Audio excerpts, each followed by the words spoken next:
ஒரு நம்ம அடுத்த லெவல்குள்ள நம்ம எப்படி போறது? நம்ம வழி என்ன? நம்ம பாதை என்ன?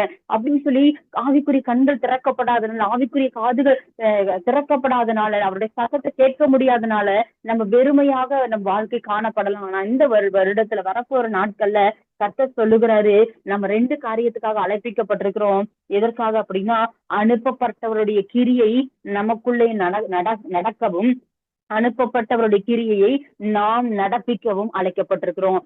அந்த கிரியை முதலாவது நமக்குள்ள நடக்கணும். நம்மளுடைய ஆவிக்குரிய கண்கள் திறக்கப்பட்டு நம்மளுடைய வாழ்க்கை மாறணும். அதுக்கப்புறம் 2வது அவருடைய மகிமை நமக்குள்ளே வெளிப்பட்டதுக்கு அப்புறம் நாம் அவருடைய மகிமையை அநேகர் இடத்துல வெளிப்படுத்துகிறவர்களாய் நம்ம மாறணும். இந்த 2 காரியத்தை எப்பதான் செய்ய முடியும்? பகற்காலம் இருக்கும் மட்டும்தான் செய்ய முடியும். இருள் நிறைந்த நாட்கள்ல செய்ய முடியாது. அது ஒருவனும் கிரியை செய்யக்கூடாத ராக்காலம். இந்த இடத்துல நம்ம ஆண்டவர் போய் கிரியை செய்யணும்னு சொன்ன நாட்கள் நம்ம தூங்கிட்டோம் அப்படின்னு சொன்னா, நம்மளால செயல்பட முடியாத இடத்துல இருந்தோம்னா, நமக்கு சகாயமும் ரட்சிப்பும் வேற எங்கேயோ இருந்து வரலாம். இன்னைக்கு நம்ம மக்களுக்கு, நீங்க வசிக்கிற இடத்துல இருக்கிற மக்களுக்கு, உங்க திருச்சபையில இருக்கிற மக்களுக்கு, உங்களை சுத்தி இருக்கிற உங்க அட்மாஸ்பியர்ல இருக்கிற ஜனங்களுக்கு, நீங்க படிக்கிற இடத்துல இருக்கிறவர்களுக்கு கர்த்தர் உங்களை தான் வெளிச்சமா வைத்திருக்கிறாரு. உங்க காலேஜ்ல இருக்கவங்கள தேவனுக்கு சுதந்திரிக்கணுமா? ஒளியில நடங்க. உங்க இடத்துல தேவனுடைய கிரியை வெளிப்படும். உங்கள் மூலமா அவங்களுடைய வாழ்க்கையில தேவன் கிரியை நடைபெறும்.